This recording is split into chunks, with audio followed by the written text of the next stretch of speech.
Hello, everyone. Welcome to our December Facebook Live meeting, Avoiding the Holiday Ho-Ho-Oh-No's, Safety Tips for Your Pup During the Holiday Season.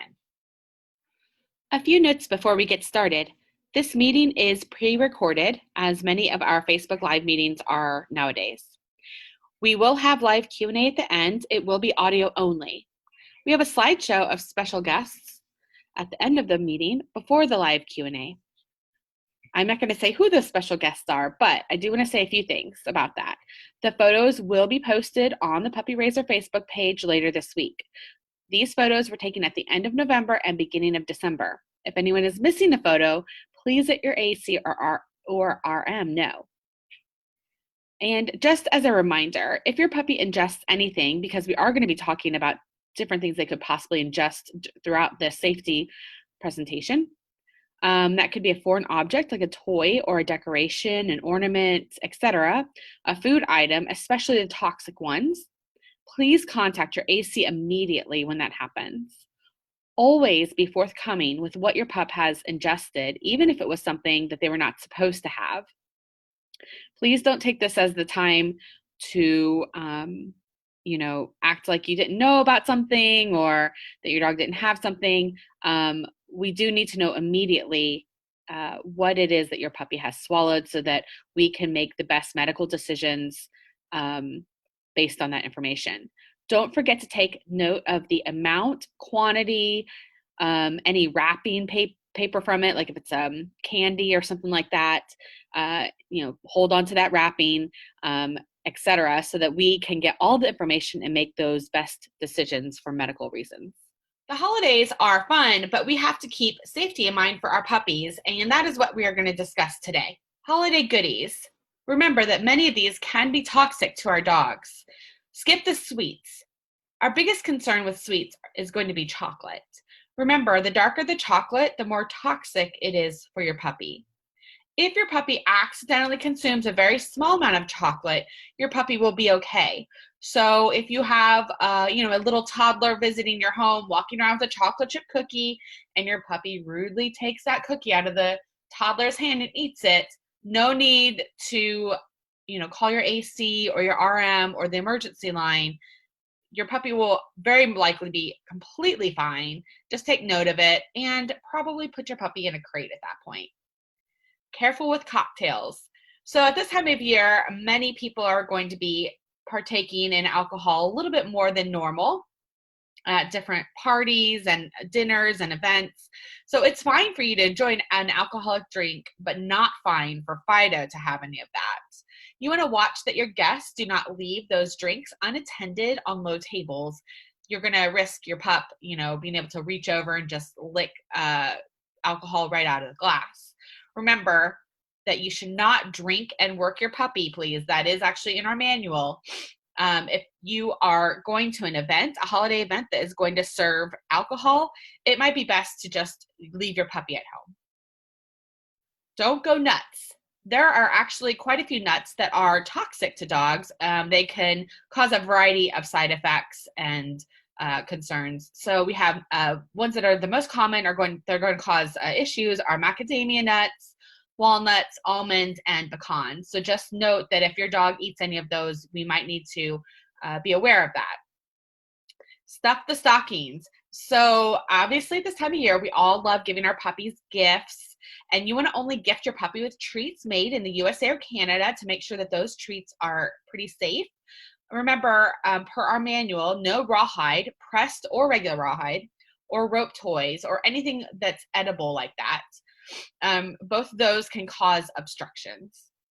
Make sure your friends are only gifting appropriate treats and toys. I know that a lot of friends, family, coworkers, they all get to know our puppies very well, and they want to gift the puppies as well, but just make sure that it is appropriate items that they are allowed to have. Leave the leftovers. Be especially careful with turkey carcasses at this time of year, especially like on Christmas Day or New Year's Eve. These can cause vomiting, diarrhea, or pancreatitis, all of which nobody wants to deal with on the holidays. Bones from the turkey can also cause perforation, blockage, or even painful constipation once they do pass. You also want to watch puppy for accidentally ingesting any food items that have a lot of garlic or onions, as both of those are pretty toxic to dogs. Decorating with your puppy in mind. You want to be mindful of the type of decorations you use, as they can be tempting to a puppy, but they can also easily cause obstruction.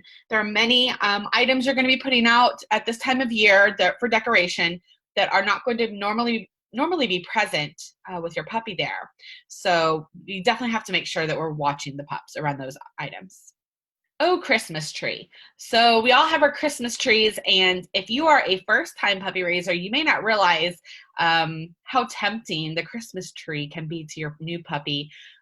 Or if you've never had a puppy that's very small at this time of year, maybe you've only raised puppies and they've been older at Christmas, you also may not realize how tempting they might be for especially very younger puppies. You want to consider securing your tree, especially if your puppy is more energetic or if they do not have the best house manners, such as a pup that counter surfs, who might jump up on the tree, or a puppy who's known to take items that do not belong to them, as they might grab ornaments off of the tree. An easy solution is a baby gate or X pen around your tree. You could also just get a small tree and put it on a tabletop as well. If you have a real tree, you want to be careful with the tree water.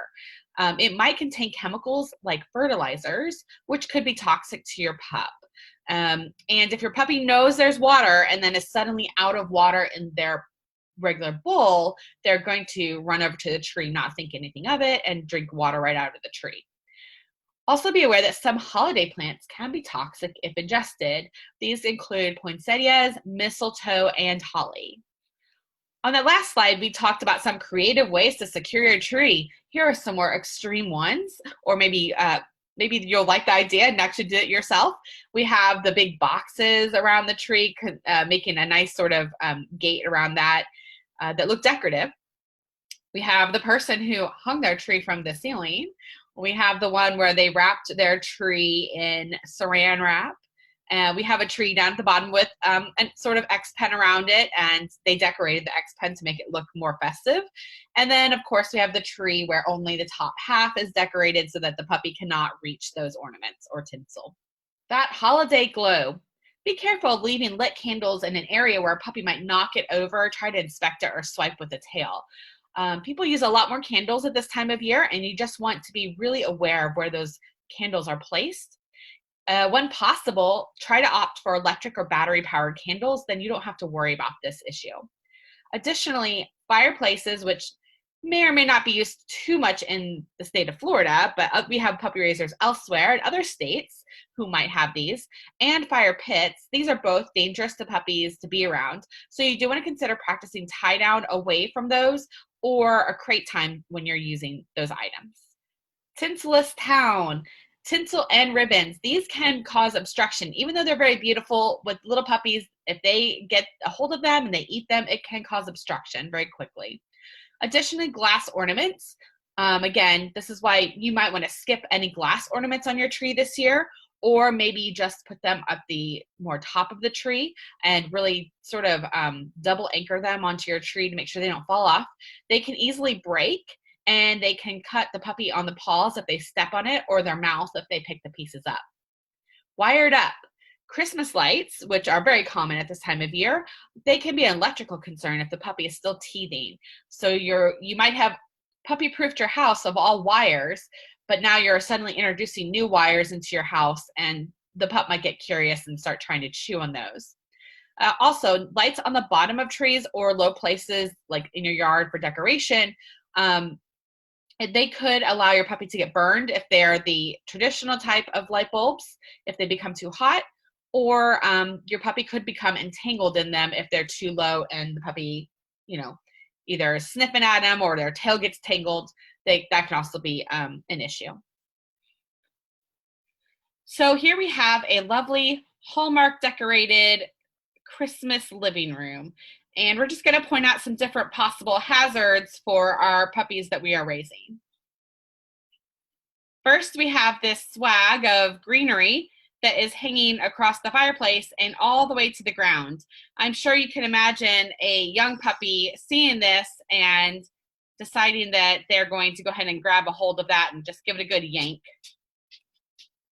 Then we have that fire in the fireplace. Again, this may not be the best choice for a house that has a young puppy. You know, the fire, even if it's covered, which looks like this one might be, still could be dangerous, could be for the pup, could be quite hot. We have the mug on the very edge of the coffee table. Again, if you have guests visiting, they probably are not going to be as aware of what a Labrador tail can do right at the edge for items that are right at the edge of a coffee table. And imagine if that was a candle or something as well, you wouldn't want it right there at the edge, be out of range from your puppy's mouth or tail. Next, I circled all the presents there near the tree. Again, it's going to depend on your puppy, but wrapped presents, you are sometimes asking for a little bit of trouble or taking a risk that your puppy might decide that they are suddenly going to rip into some of those presents. And especially if you have any presents that are food related or dog treat related, I would definitely not put any of those under the tree.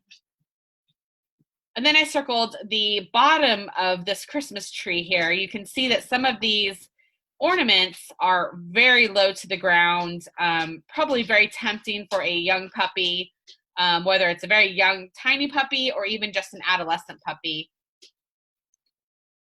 And finally, I actually circled the stockings here above the fireplace.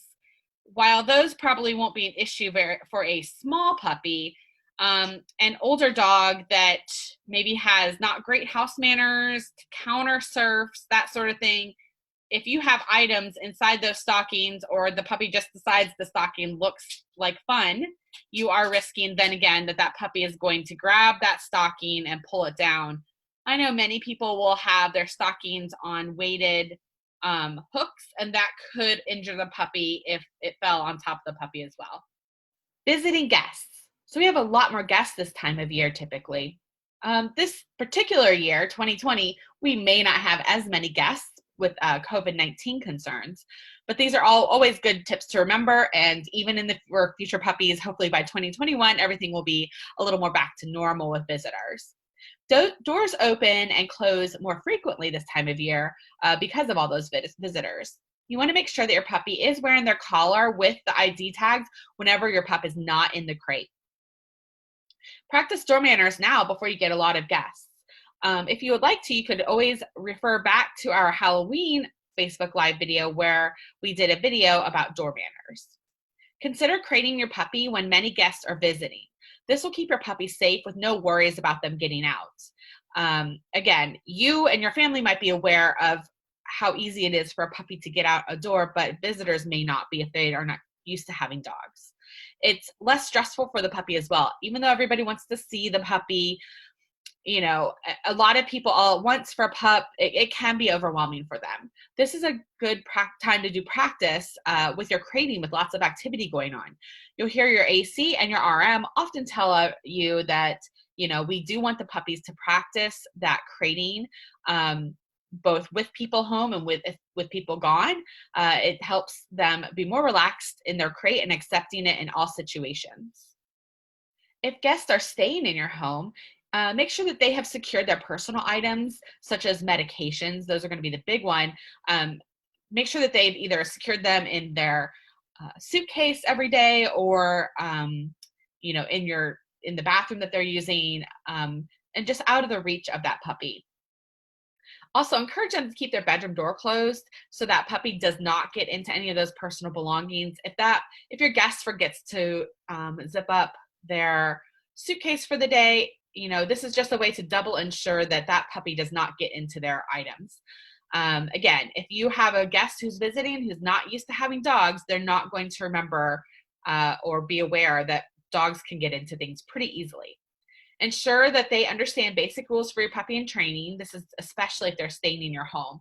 No people food at all, must be leashed or in a fenced area at all times, no furniture, and making sure that they watch going in and out of doors. Those are going to be your basics that you're going to probably want to go over with any guests that are visiting and are not used to having dogs and or a Southeastern Guide dog puppy in training. Some of you might be the guest by traveling with your puppy. If you're going to fly, remember that American Airlines has a program with us where they do allow our puppies in training to fly free in the cabin. Um, our raisers that have done this program report very few issues, and information on the program and how to book your flight is on the Puppy Raiser resources page. It is very important that you set this up ahead of time and you make sure you have all the proper paperwork and you have done your reservation correctly. Unfortunately, you may not be able to get in touch with a staff member who can from Southeastern who can help you if you're trying to fly back and you have not set this up already. BringFido.com is a website that you could use as well that shows other airlines policies for puppies flying in a cabin. Please remember that each airline can make their own rules, and there are some that have age, size, and breed restrictions, and not all welcome service animals in training. Again, that's not a law, national, federal law, so every airline can have its own rules. BringFido.com also has tips on Fido-friendly places to stay. If you're driving with your puppy, there are a few things you still want to make sure you do before you travel. Ensure, first of all, that all your vaccines are up to date. Remember that some of our puppies are going in a little bit older, and they might be actually due for some of their older vaccines as well. So make sure those are all up to date. Also, ensure that your tags are attached to the collar. This includes the Southeastern tag and your tag that identifies your puppy and probably your rabies tag. You want to give, while driving, you want to give the puppy frequent breaks. This allows them to busy and have a drink of water. And then make sure you have a plan to keep your puppy secure at the location you're visiting, for example, by bringing their crate, or maybe the people you're visiting have a crate for you.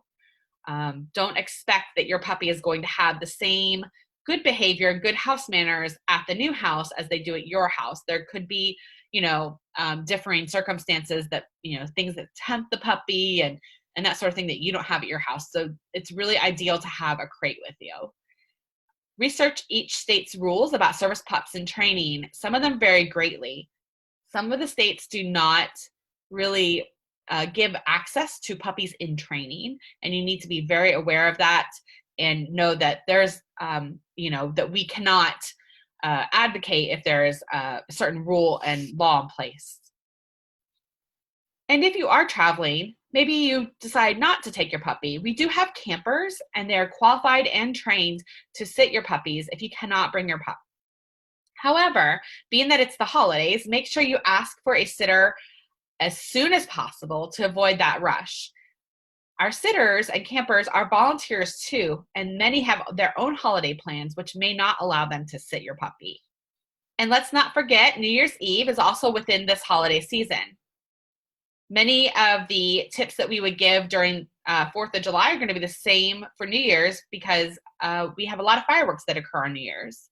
You want to keep your pups in a quiet place if you're going to have a loud countdown in your home, or you think that your home, maybe your neighborhood in general, does a lot of fireworks. Make sure that streamers and confetti are cleaned up before the puppy is allowed to be loose back in your house. So if you have guests over and you're going to have confetti at midnight, or you have lots of balloons, things like that, that would be blockage hazards for puppies, please make sure that you pick all of those up before the puppy comes back out of its crate. Because fireworks do occur on New Year's, you want to supervise your puppy closely in a secured fenced yard or keep them on a firm leash. It's best to have the puppy busy by dusk so that you won't have to take them out again, hopefully, and by the time that fireworks have started.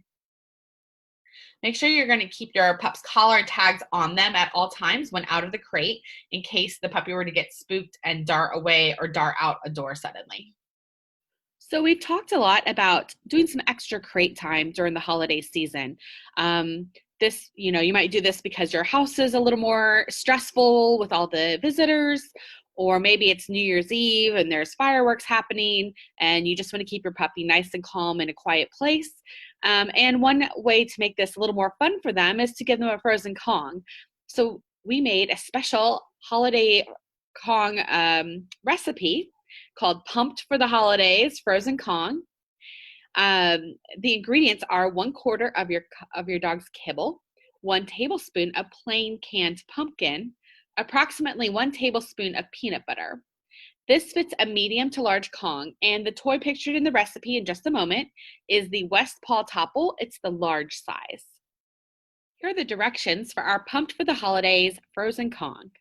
First, add warm or hot water to the 1/4 cup of kibble until fully soaked, about 30 minutes. And you can see that we're doing that in the first photo in the dog bowl. Next, once the kibble is soaked, drain water from the bowl. Then add 1 tablespoon of pumpkin and mix well. Fill the Kong or other stuffable toy with the pumpkin or kibble mixture, which you can see in the second photo. Use peanut butter to seal the Kong or stuffable toy. And this is going to be about 1 tablespoon of peanut butter, which you can see in the third photo that the mixture has been sealed in with the peanut butter. Finally, freeze until it's time for your pup's special treat. Here are some tips for our pumped for the holidays frozen Kong. First of all, make sure the pumpkin is plain. The only ingredient on the can should be pumpkin.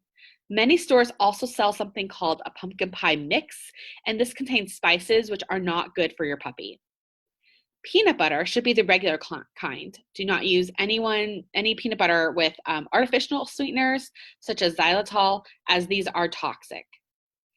Don't forget, this is a special snack for the holiday, and pumpkin should not otherwise be added to your puppy's diet unless specifically approved.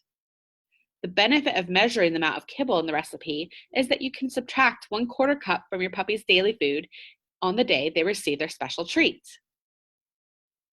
Again, this time of year can be very stressful on some puppies. So how do we, reduce some of that stress? First of all, you want to keep your puppy to their routine as much as possible and watch for the signs of stress. It's not only okay to practice crate time, we actually highly encourage it. Remember, it is helping them develop an important skill, which is the ability to be comfortable and relaxed in a crate with lots of activity happening around them. Do not go overboard with the many fun activity options at this time of year. So maybe you're going to pick one special activity a week, and at that activity, you're going to listen to your puppy and end it early if they're showing signs of stress. You need to be ready to leave an event at any point, even if you've paid for a ticket.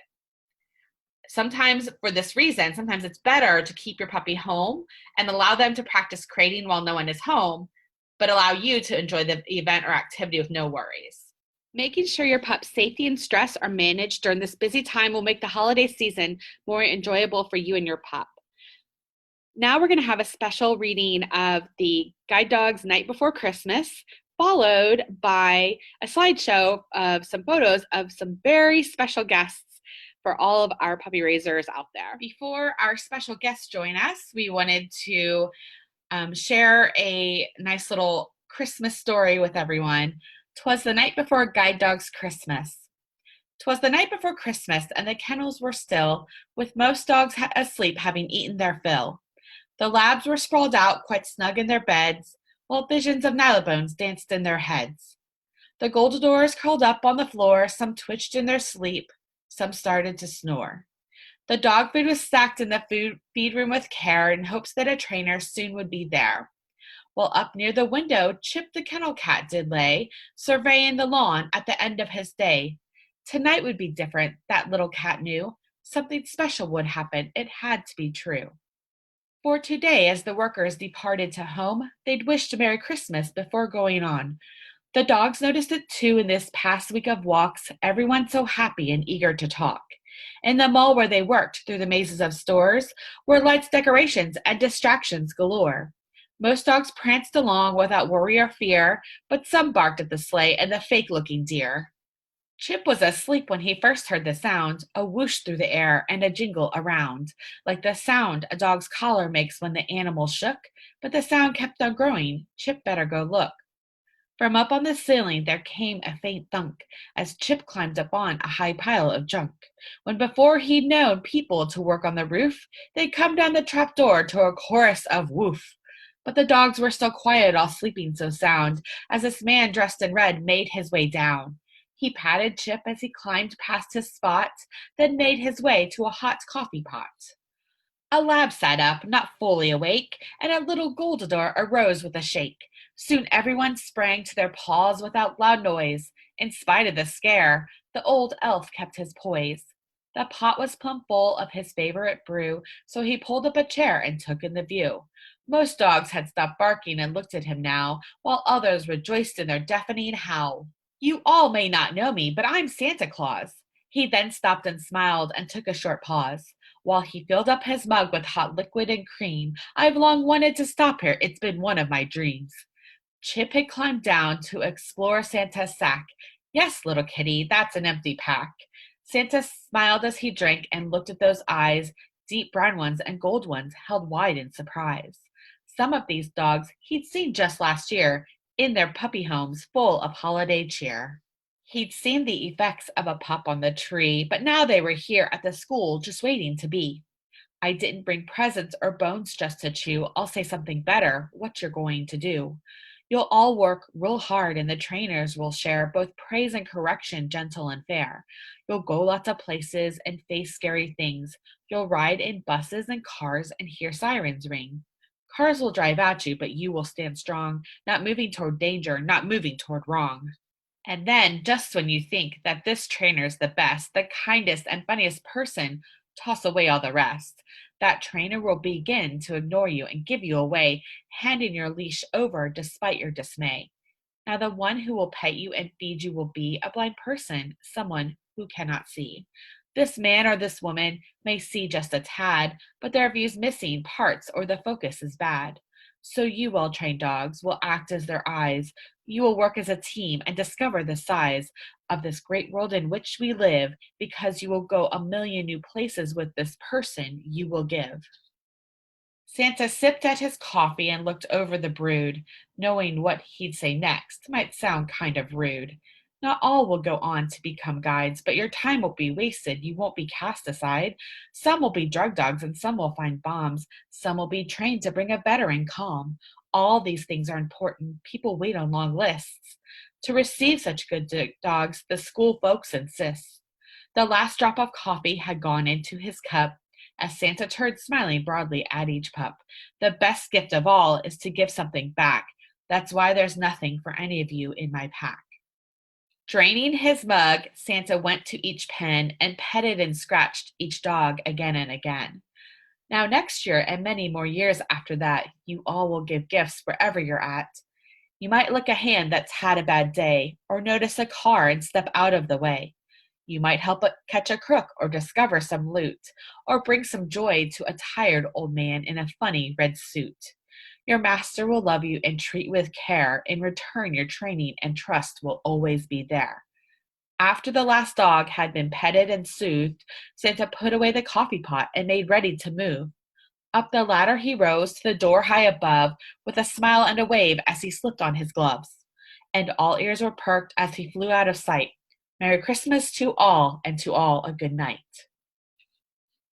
And now for our special guests that we have been teasing about throughout the meeting. With the help of the training department and the kennel staff, we have a photo of every single guide dog and service dog that are currently in training. We hope you enjoy this special video.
Thank you for joining us today on our special holiday Facebook Live. Happy holidays and Merry Wolfmas from Puppy Raising Services. We hope you have a happy holiday season, and we look forward to seeing you in 2021. Please stay on for a live Q&A.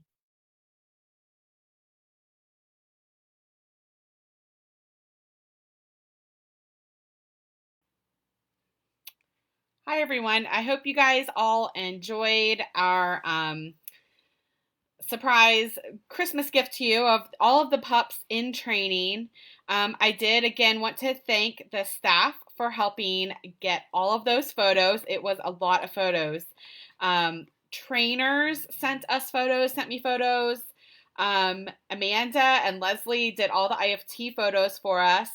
And Christy even came in to help me do a little bit of a marathon of a bunch of dogs that were in the kennel. So also, thank you to the kennel staff for letting us come in that day and do all those photos. It was a lot of photos, but it was fun to put together and make sure everybody had a great, cute Christmas photo. I don't think I've seen any questions just yet. I'll give it just a few minutes here. I did want to point out a few comments. And the first one is that Michelle Kelch shared earlier that her first pup ate a box of chocolate left in the guest room as a present. So yes, please remember that, she said it ended up being a very expensive present. So yes, please make sure you're thinking of things like that too when you do have guests in your home. Chocolate being left in a guest room or chocolate being wrapped up and put under a tree or even in stockings. Additionally, one of our PRS staff made a good point. Make sure that your first aid kit is updated. And remember, we did do a Facebook Live, actually with my husband, Daniel, who's a vet tech. We did one with him a few months ago about first aid. Make sure your first aid box is updated. Because places like stores, drugstores, they might be closed on Christmas Eve if you suddenly need something like hydrogen peroxide. So just make sure that we are making sure that's all nice and updated. So, all right, I'm going to really quickly scroll through. I haven't seen any come from my coworkers yet about anything they've caught. I'm not seeing any questions. So if you have any other questions, as always, you can ask in the comments and we will get back to you on that. Again, thank you for tuning in, and we hope that everybody has a great holiday season and stay safe and healthy. Thank you.